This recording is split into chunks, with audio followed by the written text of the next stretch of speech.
The improvement target area within Maple Heights is significant. It's not just that street. What I think makes that one even more attractive is the fact that it does serve a park. And so you could, in fact, I will make the case that it's an area-wide benefit. Okay, so there's a couple of things they look at. Number one is improvement target area, low to moderate income. It has to be in one of those areas. This has both. But then they look for what they call an area-wide benefit, which, so we could state the case that since it serves Stafford Park, the entire city benefits, because the entire city is likely to be at that park for one reason or another. Plus the fact that there's a school there, you're benefiting a significant portion of the population. That's why I think of all the streets, because of the location of those two particular streets, we would probably score best under those two streets. And the fact that the park isn't really open for recreation at this point in time? It's still a park. I mean, it may not be open now, but it's a park, and it could open, and school's open. So I have a question for you. Yes. If we're talking about Mayville, there's no, Mayville, Auburn is probably what I'm talking about. There's no curbs, probably on either street, and is there any catch basins on there? I would have to take a look at the drainage. Is there any way that they could, there's little, like... We could take a look at that, but again, then you start driving up the cost. $150,000, not a lot of money. What I would do is typically ask for $150 and then spend every bit of it. We never leave any on the table. Right, I'm not looking to put in curbs and that Right. kind of stuff, but is there any way that the street could actually slope a little bit better instead of Yeah, mini swales or whatever that's... We would do that. We would take care of grading and drainage. Typically, we would reprofile it if we need to throw in new under drain, whatever it takes to make that work. If we're putting that investment in, we want to obviously make sure that we protect it, for the long haul. So with drainages... Plantings or something that could go in through there as... We'll have to see what the budget can hold. So. Hey, it's gonna get wet anyway. Any other ideas here? There's And for the record, just let you know, tonight's meeting is the public hearing. And then at the next meeting, we would actually consider legislation which would authorize the application for a specific project. Under the rules that the feds set, we have to have a 7-day period from advertisement to public hearing, and then another 7-day period minimum from the public hearing to when the legislative body passes the ordinance or resolution authorizing the application. Right. So by having the public hearing tonight, we'll meet that criteria by having legislation at the next meeting. And there is a deadline? The deadline is October 30th for submission, Okay. 4 o'clock. Okay. Alex, did you have a comment, please? No, I'm like Ron.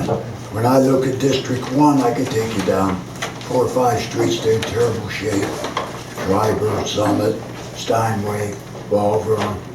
But like you say, if we don't go for the target area and get it, then we're out. So we felt we did the best with what we got with our worst streets. Yeah, and like I said, there certainly is no shortage of streets, and what we've done, whether it's Public Works Commission funding, Community Development Block Grant, whatever type of fund we get, we always try to put it in for what is most likely to be successful. And everybody's got some different criteria, but under the criteria that's set forth by the Department of Development, I think this would be your best application. The other thing that we've been very successful with is the scheduling, and they've made it extremely difficult because they don't award these until April sometimes. Mm-hmm. You got to have completion by October. And that's a very tight timeline, so it really narrows the type of project that you select. And because of our track record, we've shown that we can get the project built, we can get the reimbursements completed so that they can close it out. I think that certainly helps us, because that is one of their criteria, is the history of the community that applies for these funds. Are they getting the projects done on time?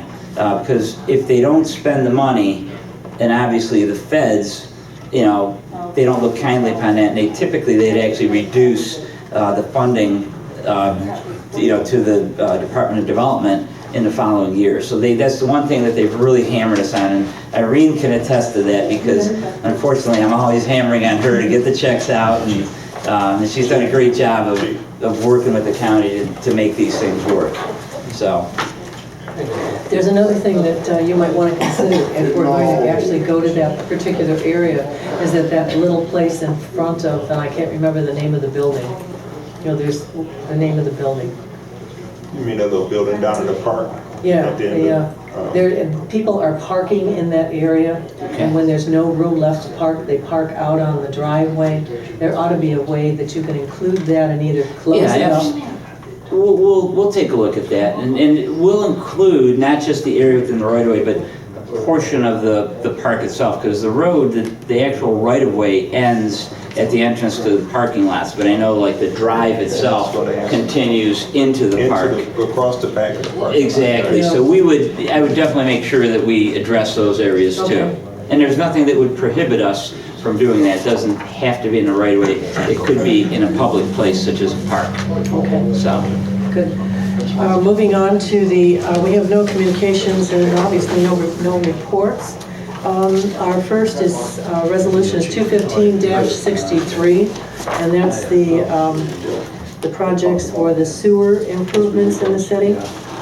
And is there a time limit on it?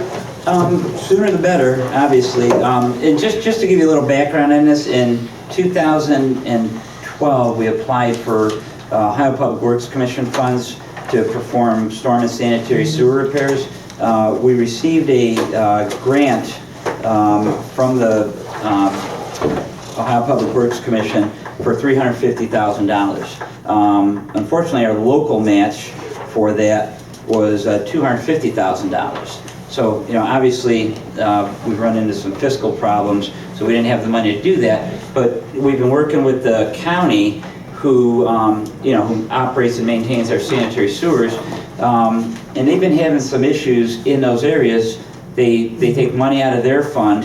So as we spoke this year, there was a repair that came up on one of those streets, and I said, look, we've got a $250,000 sitting there, or $350,000 sitting there, that we can use to make these repairs.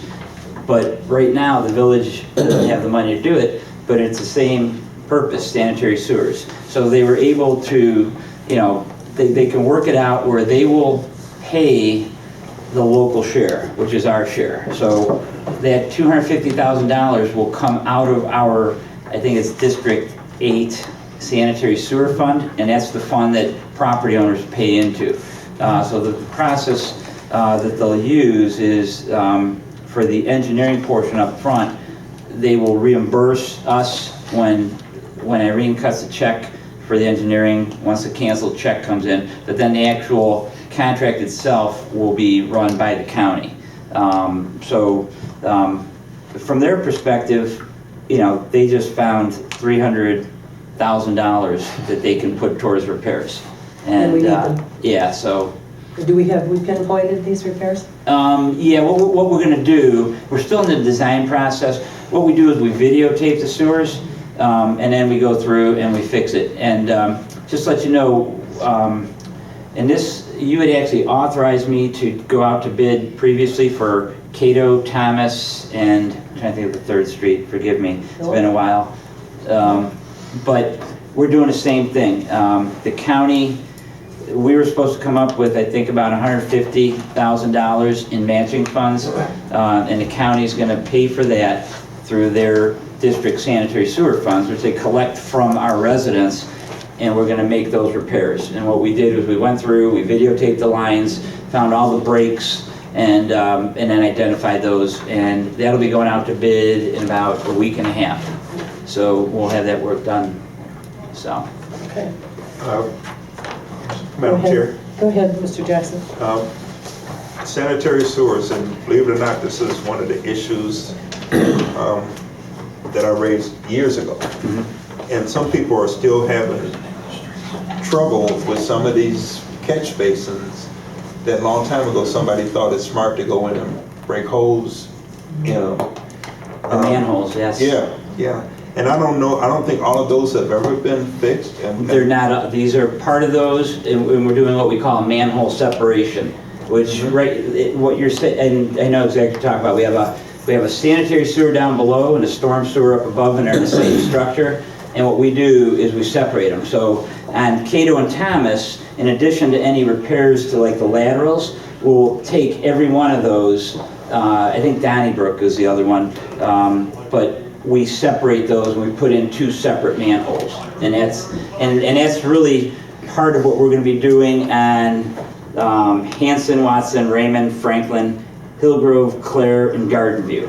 And it's an important part because the problem that we've run into, I mean, it sounded like a great idea at the time, but they can't get their equipment in there now to clean out those sanitary sewers. So, you know, because they have like a little 4-inch access, so they can't get a camera in there, they can't get their equipment. There's a lot of repairs that we can do actually without tearing up the street. You can do it remotely from within the sewer that we can't do now because we can't access it. So part of what we're doing is going to give us the ability to better serve the residents in the future. Well, I think any report that has went into the building department or wherever, when somebody has complained that when it rains, they're getting sewage back in their basement, is because of that reason, and the sewers in that area should be checked.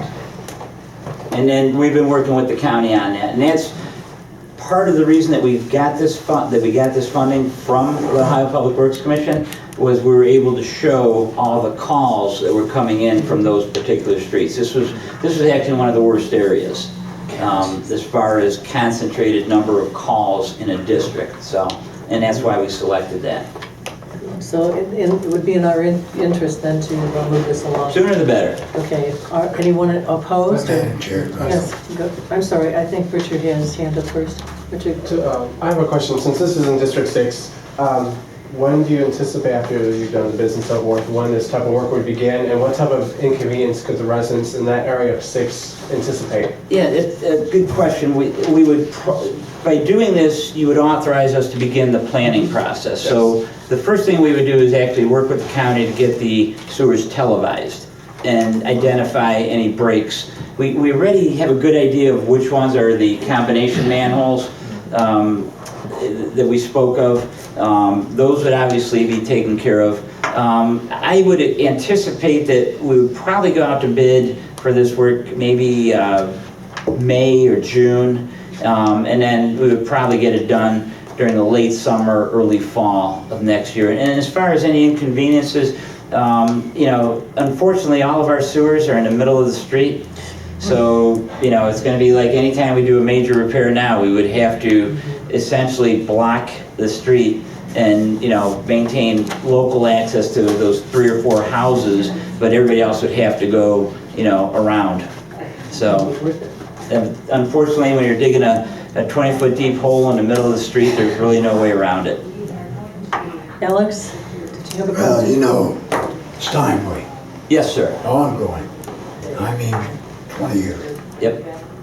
I'd like to see, whenever something comes up this again, that we do something like this on Steinway. We have applied in the past. We haven't scored as well, only because of our matching funds.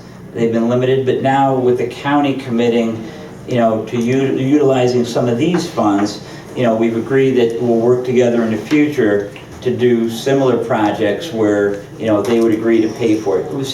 We've actually come a long way with the county. We used to, obviously, we've increased the rates that residents are paying, but when I first started in 2008, I mean, it was like that groundhog game, you know, where you hit one and another one pops up. Well, we've kind of gotten by that, and now we're actually starting to identify areas where we can make capital improvements that will benefit a larger area. So what we're trying to do is hit, you know, we're trying to get the most bang for our buck. You know, right now we're going after the low-hanging fruit and taking care of those. And with Steinway, I understand it's a problem. If you live there, it's the most important problem in the city. But with the expenditure for that project versus the benefit that's derived from it, there are other projects, you know, and we're kind of whittling away at those, so.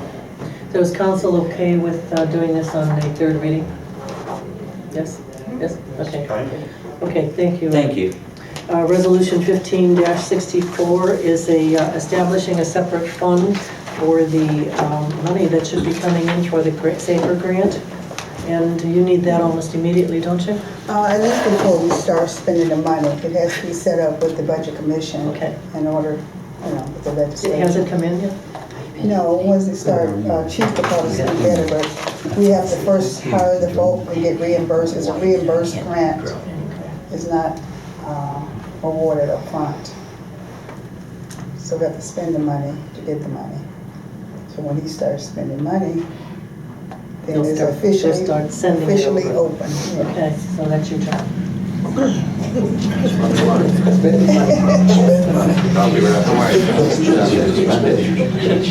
And this also, if we could suspend the rules and get this moving as well. 2015-65 is our just a little delayed Halloween observance, and we did change it slightly to, I thought we changed it slightly. It's 6 to 8. I thought we bumped it up a little earlier than that, but that would also have to be a suspension. Okay, and then we have expenditures over $1,000, and this is the end of the budget year. Is it, Irene?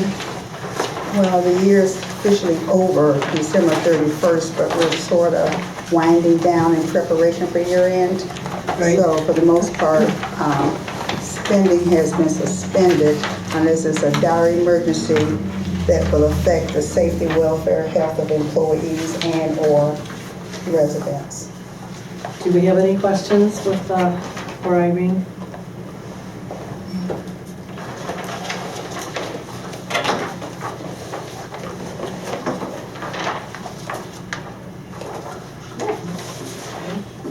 Madam Chair, Alex? I see we got a ton of salt cost us $52.89. Do we know what it was last year, Irene? It was about the same, About the same? give and take a few pennies, right? Okay. Do we have any idea what the reimbursement might be for us? For salt? Yes, it's $17,793. In fact, we've already received a check deposited. It was in the news yesterday. What? It was in the news yesterday. It was in the paper. Oh, I missed it. Yeah, hope it But doesn't. we've already received a check. Okay, good. Good. Okay. Any questions or concerns there? Madam Chair, Mr. Jackson? spoke with Mr. Wren earlier this week. I just want to kind of get it on the record. Those sidewalk, ADA curb crossings, I see the signs are down, but they're not complete. Right. Yes, and for the record, I did, we have a punch list, and there's probably about half a dozen intersections where they still have to do some patching. I forwarded that again to the contractor. We're still holding about $6,000 from them until they get that repaired. So I'm hoping to get it done by the end of the month, so. I just want to make sure But that money doesn't get sent to them Right, before those repairs are finished. absolutely, and that's, They're still a mess. yeah, there is, in fact, I just drove it today. Yeah, they're actually worse than what it was when they started to work because of what they left there And unfinished. part of the reason, and I know it looks like an incomplete job, and like patched, which when we do the resurfacing or the reconstruction of Libby next year, a lot of that is all gonna go past the turnouts on those curves. So, so rather than, when we put the specifications together, we're able to save some money by minimizing, the amount of restoration work, because we knew it's gonna be ground up and resurfaced again next year. So, but we certainly wanna make sure there's no standing water and that it's passable, and no trip hazards, so. Right now, they are There, definitely trip hazards. one area in particular, I know which Yeah. one you're talking about, is really bad, so. And it actually looked like two different crews did each side of the street, because on one side of the street, when they poured the new curbing, everything, they just went right back and filled in all that asphalt that they dug out. The other side, I know They did. what you're saying, but we'll get on them and we'll get it fixed. The only thing that I have here is, and then we're good to go, is that I'm going to be calling a work session on Monday. We need to get started on creating some ideas for not only revenue, but further cuts. So I'm going to ask you to go over all of your little suggestions that we got from the auditors, and I think we do have extras if you haven't gotten yours yet. And we'll sit down and do some kind of a plan. We do have the auditors coming in at the end of the October, and they'll be sitting down with us and going over the sense and ideas that we bring forward. So come with ideas. Come What time on Monday? 6:30. I think that's, City Hall. yes, room 7 would be, I think you can, And we can have other meetings once we get started and get the, but working with a group, sometimes you get, one idea generates another idea, and that idea generates another one. So perhaps we can work together and do a little bit of outside the box thinking. Okay, I think we're good to go, actually. Any other comments or questions, announcements? Nothing? Okay, we're good to go.